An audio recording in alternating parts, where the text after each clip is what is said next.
എടാ നിങ്ങൾ രണ്ടാമത് കല്യാണം കഴിക്കാൻ പോവുകയാണെങ്കിൽ അത് തെറ്റാണെന്നോ ഒന്നും ഞാൻ പറയണില്ല.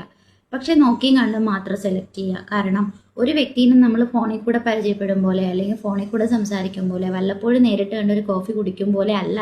ഒരു വ്യക്തിൻ്റെ കൂടെ ജീവിക്കുമ്പോൾ മാത്രമേ നമുക്ക് മനസ്സിലാവുള്ളൂ ആ വ്യക്തിയിൽ എന്തൊക്കെ ശരിയുണ്ട് എന്തൊക്കെ തെറ്റാണ്. ആളുടെ സത്യം പറഞ്ഞാൽ എരിയും പുളിയും മധുരവും ഒക്കെ മനസ്സിലാവണമെങ്കിൽ ആ വ്യക്തിയുടെ കൂടെ ജീവിച്ചാൽ മാത്രമേ നമുക്ക് മനസ്സിലാവുള്ളൂ. ആദ്യത്തെ ലൈഫിൽ നമ്മൾ ഒരുപാട് പ്രശ്നങ്ങൾ നേരിട്ടിട്ടായിരിക്കും നമ്മൾ രണ്ടാമതൊരാളെ ചൂസ് ചെയ്യണത്. ചിലപ്പോൾ ആദ്യത്തിൽ നമുക്ക് കുട്ടികളും ഉണ്ടാവുമെന്ന് വെച്ചു.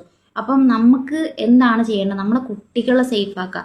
നമ്മളിപ്പോൾ രണ്ടാമതൊരാളെ നമ്മൾ സെലക്ട് ചെയ്യുമ്പോൾ നമ്മൾ ആദ്യത്തെ അനുഭവിച്ച കുറേ കാര്യങ്ങൾ എല്ലാം മനസ്സിൽ വെച്ചിട്ടായിരിക്കും രണ്ടാമതൊരാളെ ചൂസ് ചെയ്യണത്. ആ രണ്ടാമത്തെ വ്യക്തി അങ്ങനെ ആയിപ്പോയാൽ നമ്മുടെ അവസ്ഥ എന്താവും? അതൊരാണായിക്കോട്ടെ പെണ്ണായിക്കോട്ടെ, എന്താണ് അവരുടെ അവസ്ഥയെന്ന് അറിയോ? അതുപോലെ കുട്ടികളുണ്ടെങ്കിൽ ആ കുട്ടിയെ അക്സെപ്റ്റ് ചെയ്യാൻ പറ്റും എന്നുള്ളവരെ മാത്രം നോക്കുക.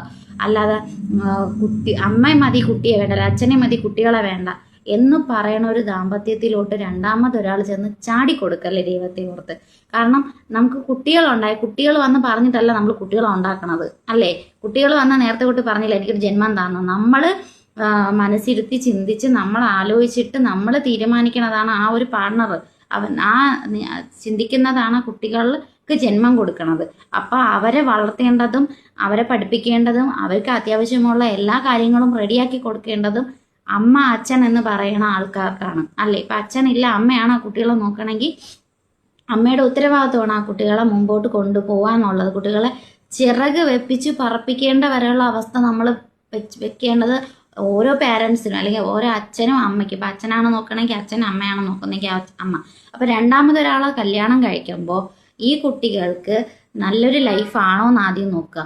അതല്ല എന്ന് വെച്ചാൽ അവരാദ്യം അനുഭവിച്ച കുറേ ട്രോമയിൽ നിന്നിട്ടായിരിക്കും നിങ്ങളിപ്പോൾ രണ്ടാമത് ചൂസ് ചെയ്യാൻ ആ ആളിൻ്റെന്നും കൂടി അനുഭവിച്ച ആ കുട്ടികളുടെ അവസ്ഥ എന്താവും? നമ്മളെ ലൈഫല്ല പിന്നെ നോക്കേണ്ടത്, നമ്മൾ കുട്ടികളെ ഭാവിയാണ് നോക്കേണ്ടത്. ആ കുട്ടികൾ സേഫ് ആണോ? കുട്ടികൾക്ക് ആദ്യത്തെക്കാൾ നല്ലൊരു വ്യക്തിനെയാണോ കിട്ടിയിരിക്കുന്നത്? ഇപ്പൊ ജന്മം കൊണ്ട് അച്ഛനല്ലെങ്കിലും കർമ്മം കൊണ്ട് അച്ഛനാവാൻ പറ്റും. അതൊരു ഏതൊരു അമ്മയ്ക്കും പറ്റും, അച്ഛനും പറ്റും കർമ്മം കൊണ്ടിട്ട്. അപ്പൊ അങ്ങനെ നമ്മളെ മക്കൾ സേഫ് ആണോ എന്ന് നോക്കിയിട്ട് മാത്രം ദൈവത്തെ ഓർത്ത് രണ്ടാമതൊരു കാര്യത്തിലോട്ട് ഇറങ്ങിത്തിരിക്കുക.